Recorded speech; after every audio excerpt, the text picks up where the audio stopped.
What's up, comic geeks, and welcome to issue 92 of the Script Heroes podcast. I'm Katie.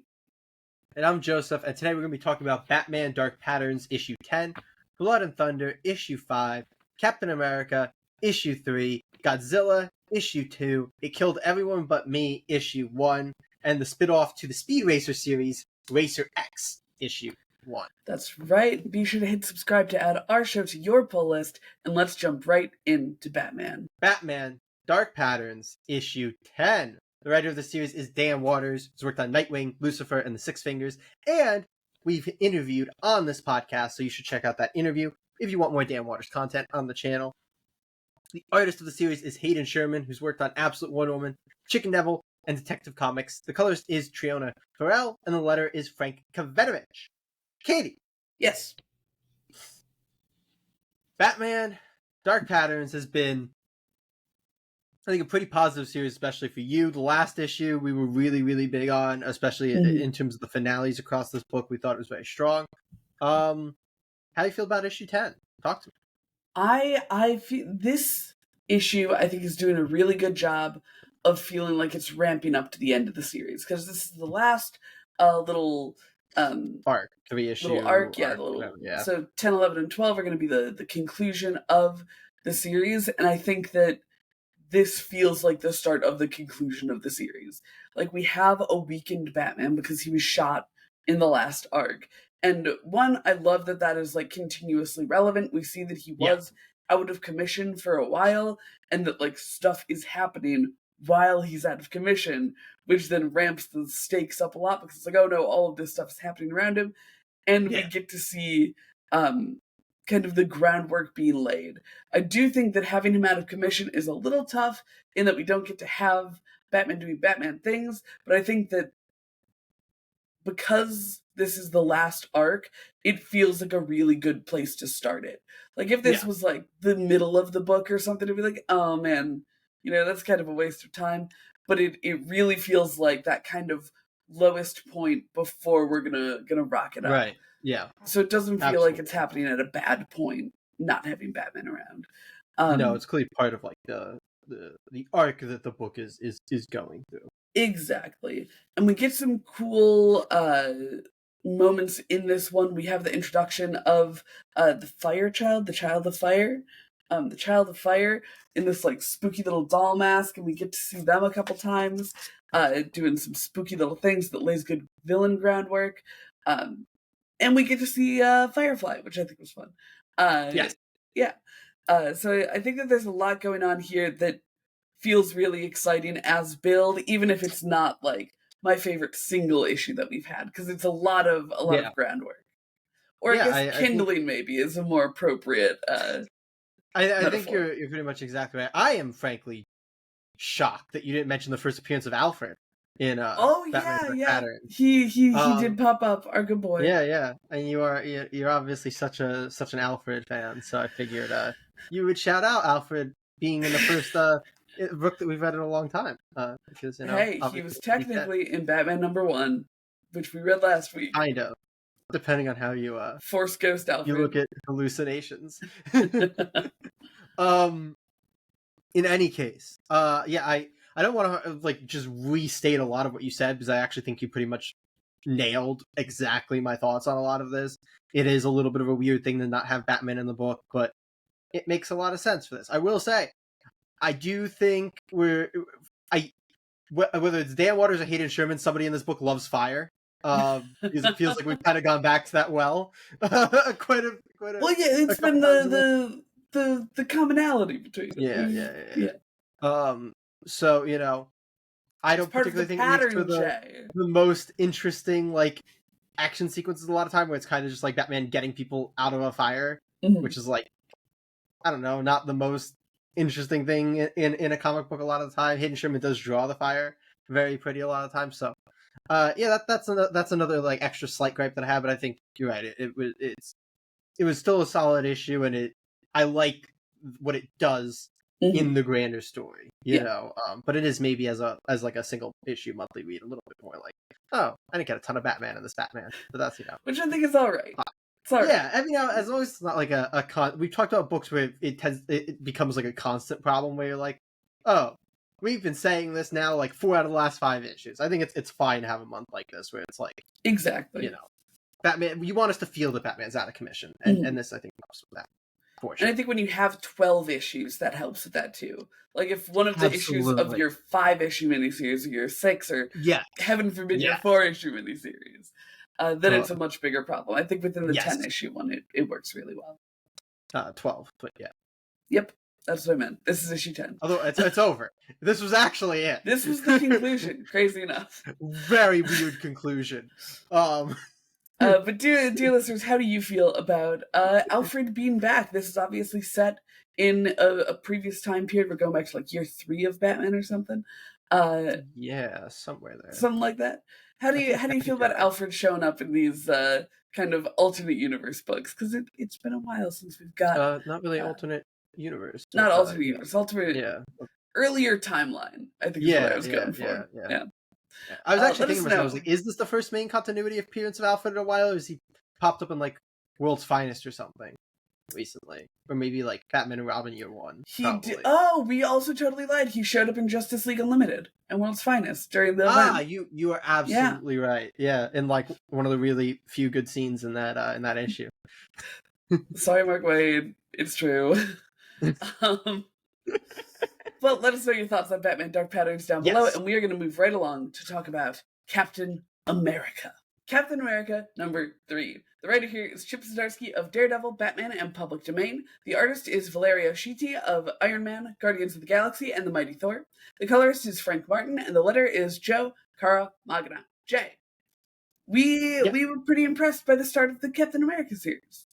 Yeah, I think we were both very big on the first issue. I think you were bigger on the second issue than I was.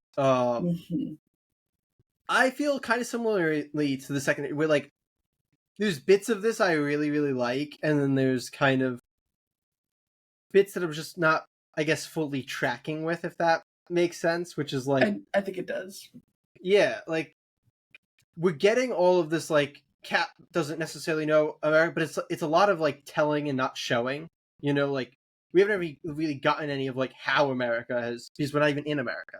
So, like, getting, like, how America has kind of changed for Steve, or even, like, how the American military has changed for Steve isn't really being shown so much as it is, like, other characters just kind of telling Steve, like, America's not what you once, remember, which I feel like is fine build-up, but then we kind of get a moment here where Cap's like, I don't really know America anymore. I'm like, well, how do you, like, know that you don't? Like, I don't know. I want to see him, like, actually confronted with it instead of it kind of, like, talked about, if we're going to do that. But aside from that, there's a lot of really good in this. Like, Doom is a very good presence in this book. I like the encounter that was set up between him and Cap kind of, like, gets a good, even though technically it's not, I don't know Doom well enough, but I do know that, like, the Doom bots is, like, a thing, but that was kind of a weird thing to me where I was like, oh, okay. So yeah, even though I guess it's not really him for it's still kind of him. So yeah, he's got a really great presence. I felt like in this issue I didn't quite care about the other Captain America as much. I was like, I don't know that anything he was doing was particularly interesting to me. But the Doom and Cap, like, part of my maybe, I don't know if this is kind of a Captain America fun, but they're like Cold War thing of, like, just like standing off and, like, you kind of waiting for one of them to make a move was really good. I really like those moments in comics where you, like, kind of build, like, because I feel like it utilizes the medium really well, where, like, you're waiting for kind of the moment to happen where it's gonna kind of break down. So I thought that was built up well. But yeah, there's just some stuff in this book that, like, I feel like I'm not quite, I almost feel like I'm missing part of the story. Like that I don't feel like everybody's reactions and everybody's, like, interactions have, like, all the context that would lead to them happening, if that makes sense. I don't know if I'm explaining this great. I think I get what you're saying. I think that it's a little hard to pin down because I got to the end of this issue and I was like, I feel like I also wasn't a huge fan of it. I think that the stuff that I really liked in the first couple issues wasn't super present here. Like, the the Cold War between Doom and Cap didn't feel super tense to me. Like, it never felt like one of them was just waiting for something to like, it didn't feel like either one of them was like a coiled spring or something waiting to That's fair. That's fair. explode. So it just became kind of really dialogue heavy for me when you're seeing Captain America face to face with Doctor Doom. Like, the way that the last issue ended with like the big cliffhanger that Doom had, discovered them was so exciting. I was like, oh wow, we're gonna get like a showdown. And while I kind of get the direction that Doom is coming from with like, oh, I don't need to, fight Captain America. One, because I have my own little thing going, and two, because, maybe he's not with America anymore. Like, look, they've changed him a little bit. And he's not, he doesn't even know. I found the kind of, I don't know, manipulation angle a little weak, where it's like, oh, Doom kind of trying to convince Captain America not to fight him. He's like, no, we're fighting for the same thing. I found that a little weak, and I found the fact that I feel like the entirety of the issue was a little undermined by the fact that nothing that anyone did in the issue changed where the issue ended, if that makes sense. That's very true. Because I'm trying to talk around it so as not to spoil stuff, but it's one of those things where I'm like, if everything happened differently in this issue, I don't think the place where we ended would have been different from where we ended with the way that things happened in this issue. Yeah, I agree with that. Absolutely. And that always leaves me a little blue-balled. What I will say is with the, I think his name is Colton, with the new Captain America, I wasn't super invested in his stuff throughout most of the issue, but I did really like where it ended. I think that creates a really interesting character beat for him. And it's something that I'm excited to see what, like, the consequences were and what, like, the psychology is going forward. Because I think that it gives him a good point of interest in his character. So we'll see if that turns into anything. Overall, I found this issue to be a little bit water tready, as opposed to actually exciting, which is a bit of a bummer, especially at an issue 3, in my opinion. I do also want to shout out, I think Doom looked amazing in this issue. Yes, like, I had no problems with the art in this issue. I think that a lot of it was absolutely gorgeous. It was more so the structure and the movement through it. Yeah, absolutely. But I wanted to throw that out there because I think Doom looks really, really good. There's like, again, don't really want to spoil, but like the Doom bot moment, which I think people will know if you've read the issue, was gorgeous. Mm-hmm. That was very, very, very beautiful. Yeah. But how do you feel about Captain America, listeners at home? Do you like this new secondary Captain America coming in? I know that there's been a history of things like that, like with U.S. Agent, and I'm sure it is an interesting thing to do in like a flat. I don't know if this is in continuity or not, but assuming it is, it's a weird thing to do in like a flashback book because then seemingly he should exist in like present day and in other things going on. Yeah. Not a good sign for him. Not a good sign. But we have a few more books to blast through here, so we are going to move right on over to Image Comics with Blood and Thunder. Blood and Thunder, issue 5.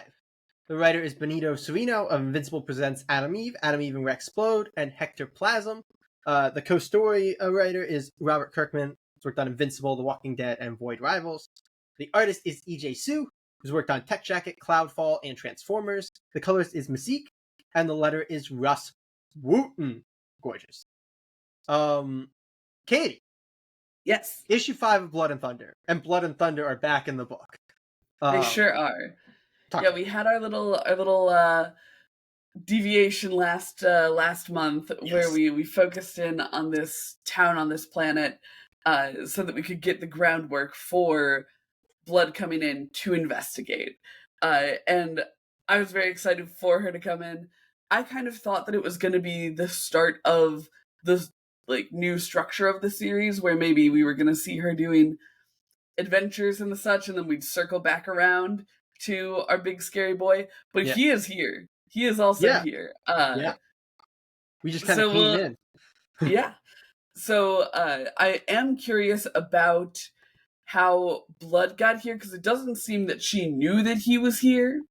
Like she was shocked when she heard. Yeah, she was assigned here, is what she said, by the police force. And it wasn't seemingly to hunt down the big boy, which I think is a little odd. No, I think it was more about their monster problem. Exactly, which is like fine, but then it does become a little weird where it's like, oh, and he's also yeah, here. yeah. No, that's definitely which is like truly my really biggest gripe with this issue is like I'm a little confused about you know what his presence is supposed to be.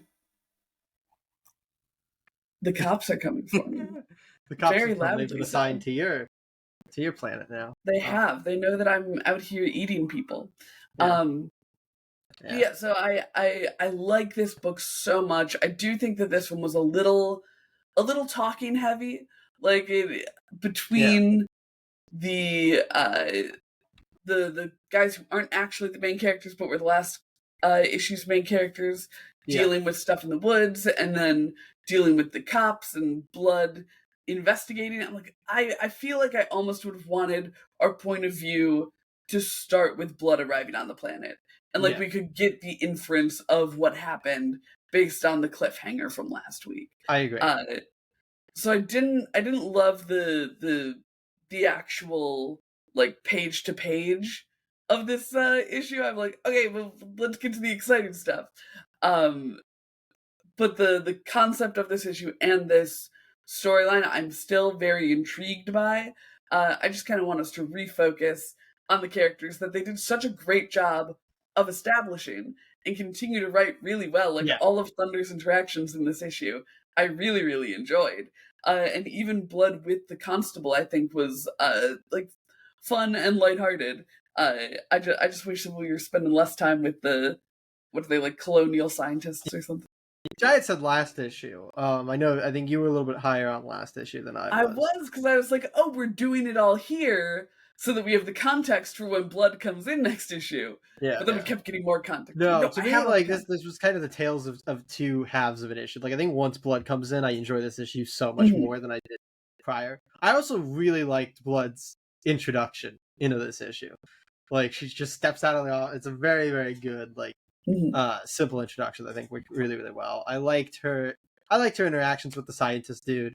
The main scientist dude from the previous issue. I don't know his name, but the one who had kind of spearheaded the scientific investigation, not the non-police investigation, if you will. But yeah, I agree. The first half of this issue, I think, is just kind of more harping with these like they're explaining what happened, which I don't know that we needed, like you said. And yeah, I don't know that we made a ton of progress across last issue and this issue to the point that I feel great about that. But that's some slightly more big picture stuff. I am still very intrigued by where the book's going. I didn't have as much of an issue with the coincidence as you did, but I definitely get it because it certainly is fairly convenient. Maybe there will be the reveal that Blood isn't actually the person who was assigned here and kind of inserted herself and had some sort of knowledge. Hopefully we'll get more tight on her so that we know what she knows, because right now we don't necessarily, because we kind of missed the bit where she got here, which is not my favorite thing. But yeah, I still am very intrigued by this series, and I'm excited for and EJ Sue's art. EJ Sue is so good. Oh my god, so good. Absolutely. If you all heard Jay whisper gorgeous earlier, it wasn't, no offense, him talking about who you said it directly after you said Russ Wooten's name. Like, I'd like to think that you have just a little crush on Russ Wooten. But no, it was, as I was holding up, page that you held up. Beautiful artwork. Yeah, with the big tentacle boy. Yeah. But he does such a good job out in the spooky rainy forest. I love that this is a planet where night lasts a very long time, so we're gonna get more of that cool kind of almost Universal Monsters Victorian style investigation in the dark. I'm very excited for those aesthetics because EJ's absolutely nailing them. Fully agreed. But yeah, I'm very excited to see where we go next issue, hopefully with a more full Blood and Thunder focused Blood and Thunder issue. Yes. But yeah, It's good comic. That's what happened. It's good It's comic. good. It's good concepts. Yeah, very excited. But let's go talk about Godzilla.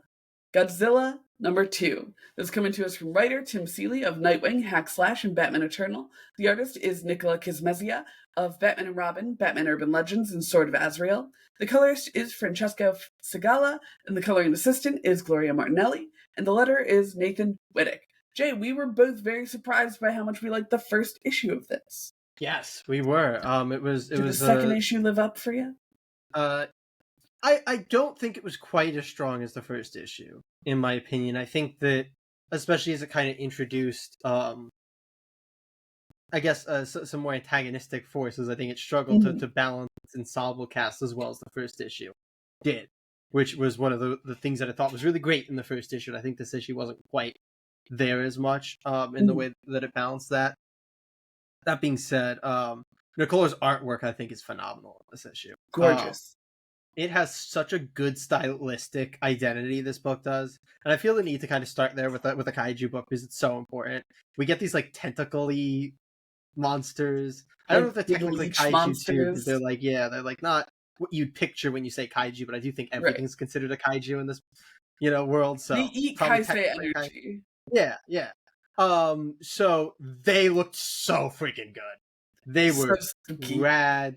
The way that they grew and I loved it. That was very, very good. Yeah, I didn't love everything in this issue. I think I'm not quite as behind Jason as like a main character as I feel like I probably ought to be. I did really like the pirate antagonist that was introduced here. I thought he was very fun. He was fun. Yeah. But yeah, I don't know that I'm as behind him as I should be, but I feel like this book still just has like, it's very good at being very fun and very energetic and very exciting. So while maybe I not as in love with the cast as I was in the first issue, it's still a good time, I feel. Yeah, definitely a good time. I think that it's a book that has a lot going on in it as well. Yes, absolutely. Like there was a kind of B, C, D plot that happened in issue 1 that I forgot about until the end of this issue when it kind of resurfaced a little bit. I'm like, oh, right, that's probably an important thing to remember. And there's so many characters that yes. I think that, like you're saying, with it struggling to feel as much like an ensemble, I think that when you're focusing in on certain characters, it then becomes very difficult to focus in on the ensemble as a whole. Absolutely. And we are really we get a lot of backstory stuff for Jason here that I think doesn't super work for me because it's about this personal connection that he has to Godzilla, and I'm like, that either it's true that Godzilla is drawn to him in some way, in which case I'm like, that feels like it kind of defeats the vibe of Godzilla, or it's not true, and my immediate feeling of like, oh, well, he's just being kind of silly, isn't he? Is just correct. A little bit silly. You crazy kaiju puncher, you. The thing is, everyone's saying, like, oh, Jason, you don't have a personal connection to Godzilla, he's a force of nature. And I'm like, yeah, we're all right. But they're like, oh no, we're telling this to the main character. Yeah, I feel like, perhaps. No. When everybody's telling the main character they're wrong, they're definitely right. That's how exactly. That's like I think I may have another think coming. So I'm like already a little put off by that I think that's super dangled plot line. Yeah. I'm like, oh man, I hope that's not like what the book is about. Because I think that it already, the reason that we weren't after the Free Comic Book Day issue as excited about this one is I think because we're like, oh, the idea of someone going like hand-to-hand combat against Godzilla with superpowers isn't like super compelling Godzilla story. I can't remember what was in the Free Comic Book Day. It was him being recruited, and we get the flashback to his high school where he like punches Godzilla in the foot or something. Yeah, I do. But I am much more intrigued by like the idea of like a Godzilla force. Like I like that.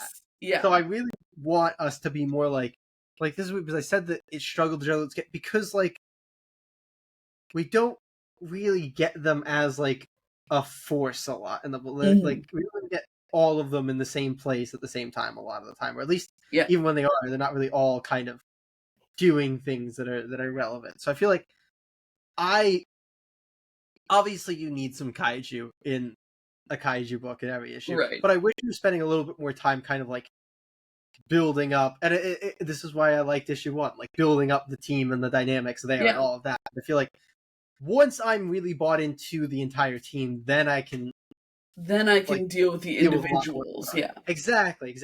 So I want them kind of established as a team first, which hopefully will be, will be done hopefully as the series moves on. But Hopefully. But dear listeners, obviously we know that Jason will have to punch Godzilla more in this Godzilla book. What other yeah, kaiju would you like Jason to punch? Let us know down below. And we are going to move right along to They she Killed has no Everybody But idea. Me. I think that's the title of it. Yes, that is.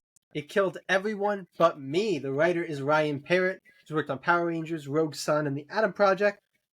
The artist is Letizia Canonici, who's worked on House of Slaughter, The Neighbors, and Minor Arcana. The colorist is Alessandro Santoro, and the letter is Taylor Esposito. Katie, we Yes, quite like Rogue Sun. I think it'd be we fair to say it's do. actually our favorite Massiveverse book. Certainly our Uh, favorite standalone Massiveverse book. We've enjoyed a lot of parts of Radiant Black quite a bit. yes. I was saying like as a full potato of Sure, what we've read. sure. Yeah. This I think is only the second thing though that we've read by Ryan Parrott. So talk to I me. think so too. And the second thing that we've read by Letizia, who we obviously read in the Minor Arcana fill-in issues fairly That's recently. right. Fairly recently. I like this. I think that it has a really strong first issue energy in that Yeah. it's a first issue that makes you really curious about what's going on Yeah. by just the nature of what we see. Yep. I really liked the art as well. I think that it was super neat. I I think that agree. they did a really good job with the kind of like uh shell shock violence. Like there's like some really good kind of almost set pieces in here that I Yes. think frame stuff really really well. And the way that the violence is done is also my kind of violence. Yeah. Versus like I appreciate people who draw really nasty gore. I prefer a prettier gore. um like I'll have a Katie smudge thinks of blood. gore is artwork, and she likes to be able to hang it up on her wall and like think that it's Exactly. beautiful. You can't see the wall on the other side of the camera, but there are just literal body parts. I'm lying. Yeah, Katie Uh, is a serial killer. I don't know. Have we not mentioned that on the podcast before? Wild. That crazy hasn't that come you up until haven't. now. Yeah. Um, but yeah, I think that this was a good first issue because it did make me really, really curious about the series. I do think that a lot of that is because of the reveal that comes at the end. I think that Yes. the way that the start of it is structured kind of it intrigued me so much. The like opening sequence where the cops are like moving through the house and they find Yep. her like all shell shocked, and then we jump to her 28 Modern years day. later, Yeah. and I'm like, ugh, I got what they were going for with like how they wanted to characterize her. Yeah, her Like characterization was a little it was a rough as like little a character's supposed to like latch almost onto. too strong. Yeah, Like I agree. she felt almost like a parody of a character where it's like, oh, Yeah. she's literally on the phone gonna say, make this happen. I don't care if it's something illegal. Yeah. And like we see her just lying to all of her realtor clients, Yeah. her home buyers. I don't know what they would call them. And I feel like they kind of Sounds just right. hit it a little hard in I a agree with way that. that Absolutely. that took me out of it just a bit. I like that she has this characterization. I just wish that it was dialed down a tiny bit, Yep. especially because I think that it's something that could be a really good source of like almost mystery and tension with what we know happens later, or what I think I'm Yeah. speculating happens with what we see of the conclusion. Um, Yes. so I think that it came out a little strong with that. but the premise of it is just really, really, really gripping. So I Yes. definitely want to keep reading, and I'm hoping that if she's put into like kind of challenging situations, because we don't really see a break from the status quo for her, which I think is part of what makes her characterization a little rough. Kind of at the end, A little bit with like the journalist. Yeah, or and like the kind of the way PI. that kind of then has her go back to check on the thing that obviously gives the big reveal. Sure, yeah, but that comes like literally at the very end and isn't something that she has a lot of room to like do character stuff with. Absolutely. So I'm hoping that as the series goes on, she becomes a little diluted, if that makes sense. Like her strong characterization at the start kind of carries her through growth. Yes. But other than that, I think it was a really good first issue. Yeah, I think the kind of overly strong characterization is like my only really big gripe with this issue.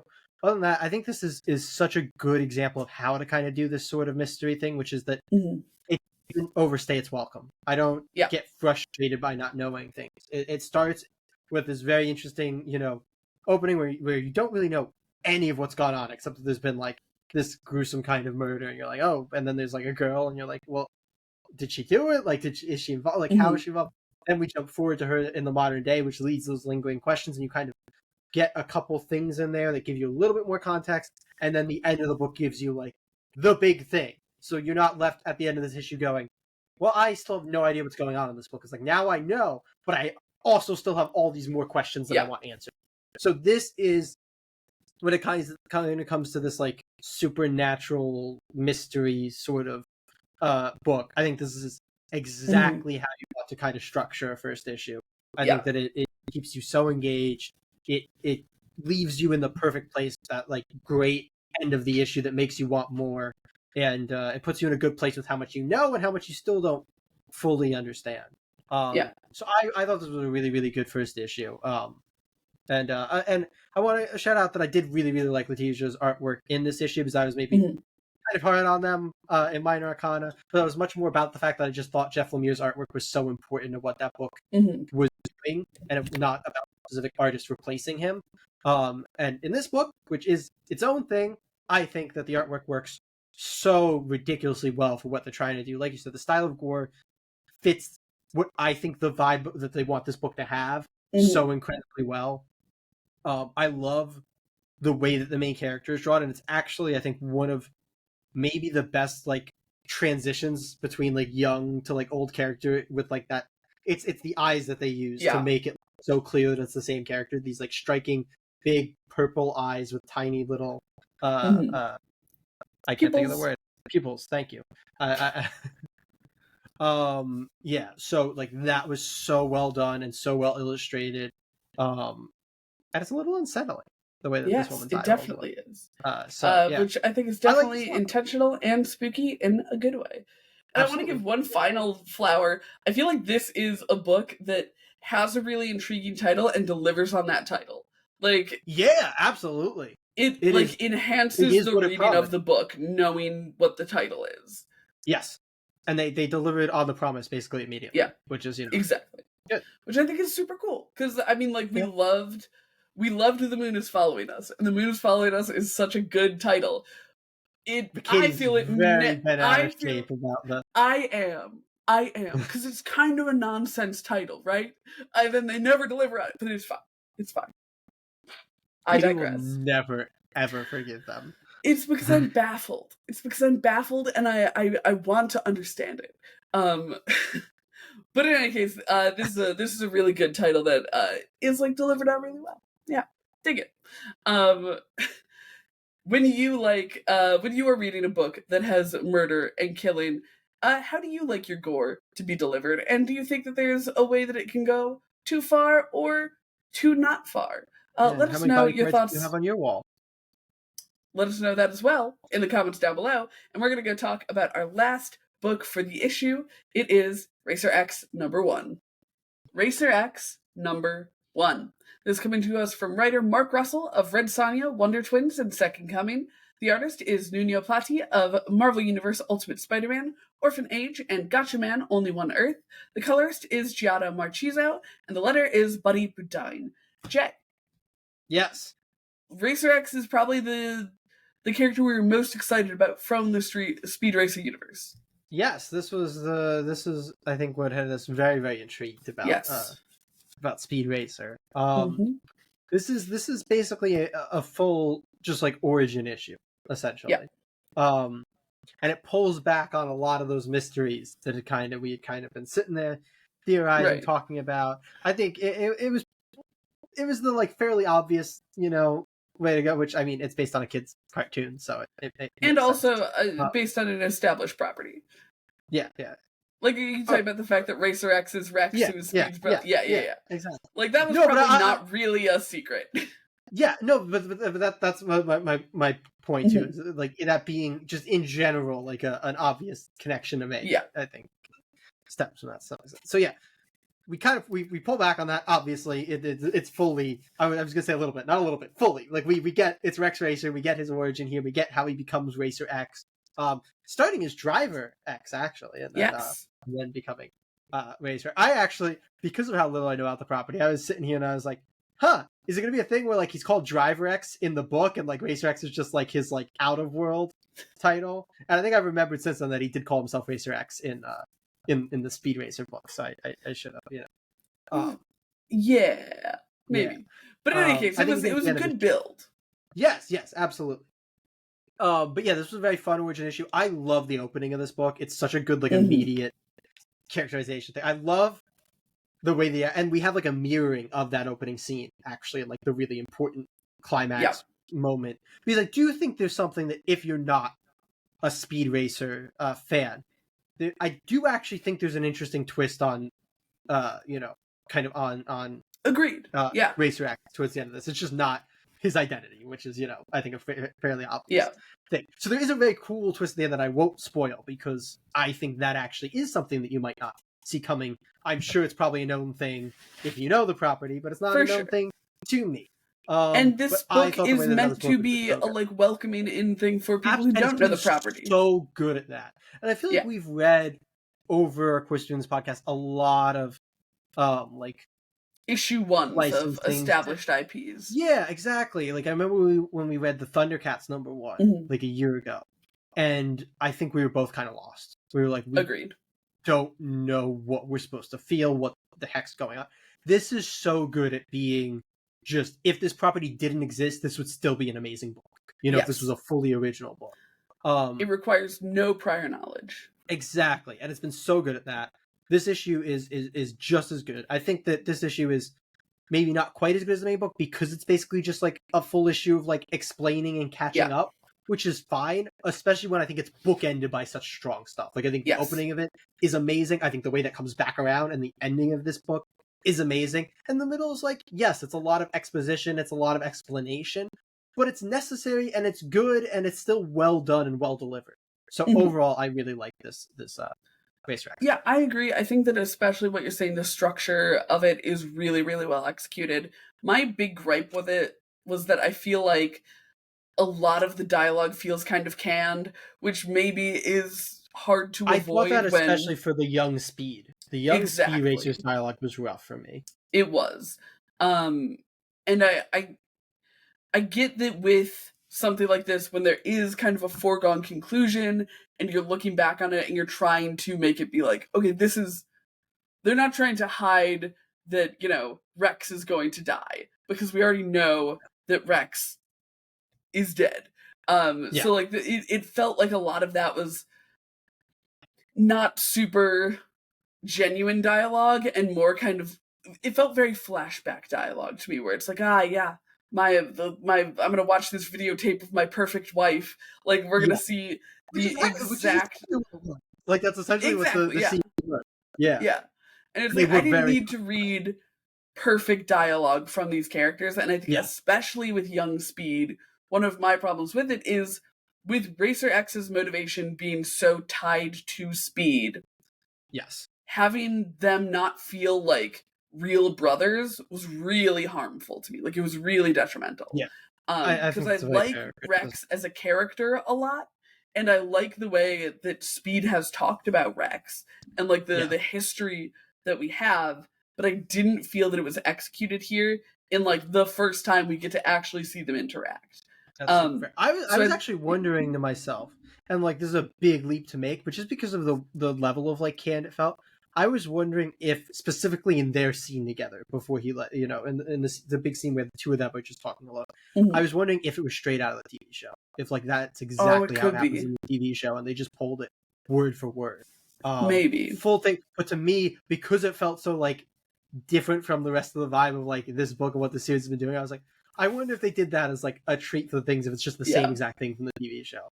Which is kind of what we're talking about with some books feeling less good because they are relying on you not knowing the source material. But yeah, I think that it was just really well executed. Yeah. I think the art was fun. I think that the way that they like the way they draw Racetrax. He's so cool. He looks so cool. Oh yeah, God, I love this cool. He's got such a sick design.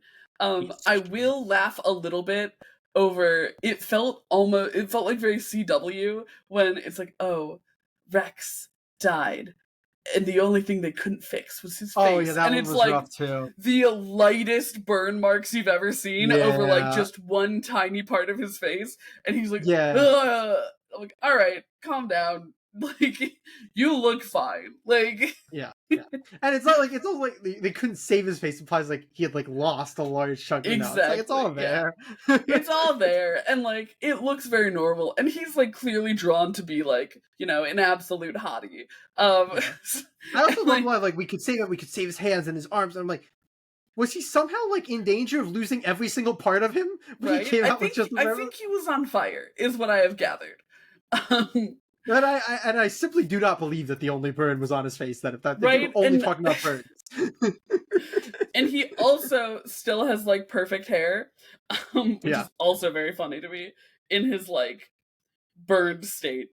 Yeah, that's like my I have just those couple of small gripes that really stood out to me. But otherwise, I do think it was a really fun issue and a really great introduction to Racer X. I think this is a mini, like either I believe a 3 or 4 issue mini, something like that. So I'm excited for more. I am loving the Speed Racer universe, like from just what we've gotten. It's one of those things where I think at this point there's definitely going to be a point where I go watch the TV show. It's just I don't want to spoil anything for myself right now. Exactly. So like I'm living it through the comic book right now, but I'm sure I'm gonna go and like maybe we'll do a like comparison. We'll watch the TV show and compare it to the comics. Yeah, that'll be fun. I like that idea. Because this is just so rad. It's such a cool, fun. It really is. Dear listeners, how do you feel about origin issues? We didn't get much plot movement in this, but it is, in a side. It's a supplementary series for a character who kind of needs that lore building. So how do you feel about starting out with like a big origin issue instead of jumping right in to the meat and potatoes? Let us know your thoughts on that down below. And while you're typing, we're going to mull because it's time. I know mine. I do actually know mine. I also know mine.